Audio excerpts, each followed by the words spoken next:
Hello, നമുക്കിന്നൊരു പാവയ്ക്ക കിച്ചടി എടുക്കാം. നല്ലതല്ലേ, എല്ലാവർക്കും ഇഷ്ടമുള്ള കാര്യമല്ലേ. അപ്പോൾ ഞാൻ നമ്മുടെ പാവയ്ക്ക ഇങ്ങനെ ചെറുതായിട്ട് അരിഞ്ഞ് ഒന്ന് ഉപ്പ് വരട്ടി വെച്ചേക്കുവാണ്. അപ്പോൾ നമുക്കൊന്ന് വറുത്തെടുക്കാം. ഞാൻ സ്റ്റൗ കത്തിച്ച് തവ വെച്ചിട്ടുണ്ട്, വെളിച്ചെണ്ണ ഒഴിക്കുവാണ്.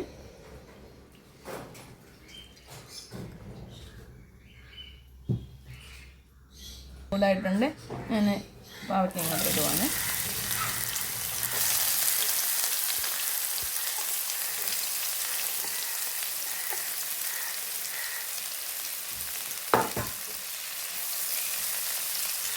നമുക്ക് വറുത്ത് കോരിയെടുക്കാം.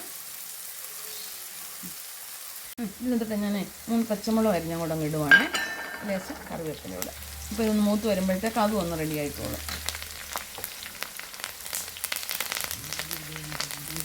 നമ്മുടെ പാവയ്ക്ക എല്ലാം റെഡി ആയിട്ടുണ്ട്. ഞാനിത് കോരി മാറ്റുവാണ് കേട്ടോ. ഞാൻ എണ്ണയ്ക്കകത്തോട്ട് തന്നെ കടുകിടുവാണ്. കുറച്ച് മാറ്റി ബാക്കിക്കകത്തോട്ട്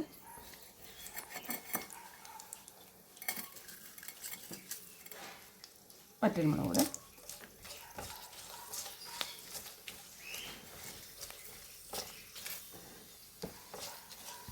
ഞാൻ അരപ്പുണ്ട്. ചുമന്നുള്ളിയും തേങ്ങയും കൂടെ അരച്ചാണ്. ചില തൈരിൻ്റെ കൂടെ അരച്ചെടുക്കും, പക്ഷെ ഞാൻ ആ അരപ്പൊന്നും വേവിക്കാതെ ഞാൻ എടുക്കത്തില്ല. ജീരകപ്പൊടി, ലേശം ഉലുവപ്പൊടി. അപ്പോൾ ഇത് ഇരുന്നല്ലേ കേടാകത്തില്ല. ചില തൈരും തേങ്ങയും കൂടെ എല്ലാം ആയിരിക്കും. ഞാൻ എപ്പോൾ പച്ചടി ആയാലും കിച്ചടി ആയാലും അരപ്പിങ്ങനൊന്ന് എടുത്തിട്ടാണ് ഞാൻ ചെയ്യുന്നത്. ഞാൻ സ്റ്റൗ ഓഫ് ആക്കുവാണ്.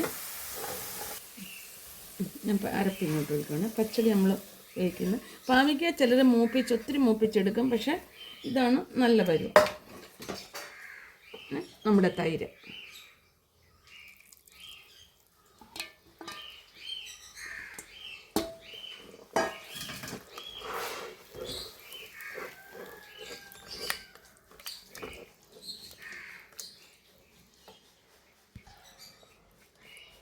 നമ്മൾ കടുക് ഞാൻ ചതച്ചതാണ്.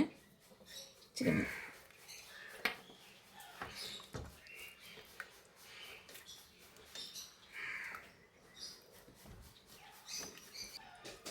നമ്മൾ തൈരിനകത്ത് പാവയ്ക്കകത്ത് ഞാൻ ഉപ്പിട്ടിട്ടുള്ള ഇച്ചിരി ഉപ്പിടുവാണ്.